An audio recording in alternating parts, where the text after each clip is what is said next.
Hello दोस्तों, मैं हनी चौधरी। ये हमारी बी फार्म।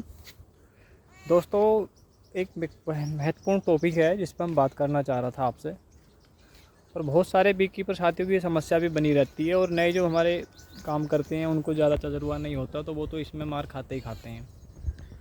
क्योंकि और उनके साथ तो ऐसा मान लें कि शुरुआत में ही मतलब धोखा हो जाता है जब मधुमक्खियाँ ख़रीदने के लिए जाते हैं।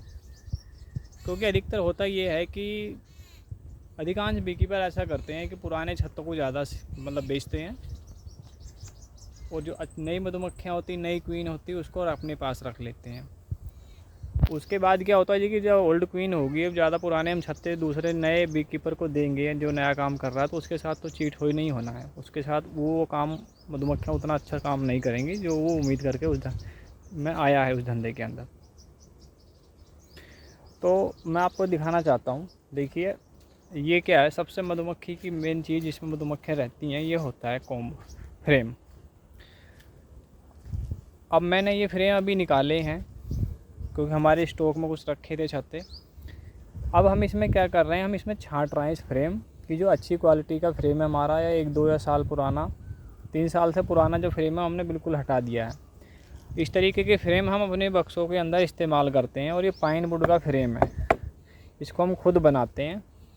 साइड में भी अंदर तार ना जाए इसमें भी ये लगा होता है, एक वार्सल टाइप होता है लोहे का, ये हम लगा देते हैं जिससे कि तार अंदर ना जाए, फ्रेम में कोई ढीलापन ना हो फ्रेम के अंदर। तो ये सारे फ्रेम मैंने अभी छांट के निकाले हैं, अब इन्हीं को हम इस्तेमाल करेंगे। और ये जो फ्रेम आप इधर देख रहे हैं ये सारा रिजेक्ट माल है। इस तरीके का फ्रेम हम अपनी साइड मधुमक्खियों में इस्तेमाल बिल्कुल नहीं करते हैं, क्योंकि इसे अगर इस्तेमाल करेंगे तो इसमें मधुमक्खियों का साइज़ भी छोटा होता है और मधुमक्खियाँ बीमार भी रहती हैं। और इसमें क्या होता है, इसमें कहीं ड्रोन है, कहीं ड्रोन का सेल मिलेगा, और कहीं आपको ये मिलेगा मधुमक्खी का कोष्ठक है। तो इसमें जो मधुमक्खियाँ पैदा होंगी ना वो बिल्कुल कमज़ोर होती हैं, साइज़ में छोटी होती हैं। तो इसलिए इस तरीके के छत्ते हम इस्तेमाल नहीं करते और ना ही इस्तेमाल करने की सलाह देते हैं। क्योंकि हमारे अधिकतर साथी क्या है कि बाजरे के सीज़न में चाहते हैं कि हम पुराने छत्ते ख़रीद कर डाल लें और डाल के मधुमक्खियाँ सेल कर दें। भाई ये तरीका बिल्कुल गलत है। ज़्यादा से ज़्यादा सीट रेंज करो, अच्छा फ्रेम लगाओ बिल्कुल स्टैंडर्ड साइज़ का। जब हमारा पूरा ये सिस्टम सुधार में आएगा, अगर हम पुराने फ्रेम 10-10 साल पुराने, 15-15 साल पुराने हम छत्ते चलाते हैं, उस तरीके से हमारी मधुमक्खी की हेल्थ में सुधार नहीं आने वाला है। तो इसलिए हमें क्या है, केवल सही अच्छे फ्रेम का, जो पाइन की लकड़ी का हो या तुन की लकड़ी का हो, उसी का हमें इस्तेमाल करना हो। ये फ्रेम हमारा 1 साल पुराना है, इसका हम इस्तेमाल कर लेंगे आसानी से। ये लगभग 2 साल पुराना है। तो इस तरीके के फ्रेमों का हम इस्तेमाल करते हैं पूरी साइड में।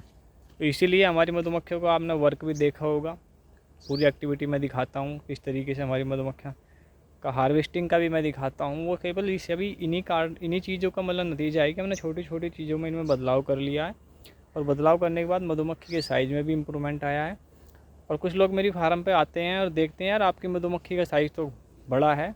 उसका कारण केवल यही है कि हम छत्ता और क्वीन पे हमारा बहुत ज़्यादा फोकस रहता है, और उसी वजह से हमारी मधुमक्खियाँ इतनी हेल्दी, डिजीज़ फ्री रहती हैं। तो आप भी ज़्यादा पुराने छत्तों का इस्तेमाल ना करो, और जो नया बीकीपर तुमसे मधुमक्खियाँ ख़रीदता है उसको इस तरीके की मधुमक्खियाँ ना बेचा करो, क्योंकि उसका पैसा लॉस में ही जाता है। वो मेरे बहुत सारे बीकीपर जो बक्से ख़रीद लेते हैं कहीं से भी, उसके बाद यही समस्या आती है कि हमारी मधुमक्खियाँ तो शहद ही नहीं बना रही हैं, उनमें बीमारी आ रही है। वो यही कारण होते हैं, और वो बेचारा नुकसान में चला जाता है। तो इसलिए साथियों, मस्टर्ड के सीज़न में तो काफ़ी मोम सीड बनती है, बाजरे में भी बन जाती है कभी कभी। तो ज़्यादा से ज़्यादा नई सीड बना के काम कराइए, पुराने छत्ते ज़्यादा इस्तेमाल ना करो। धन्यवाद।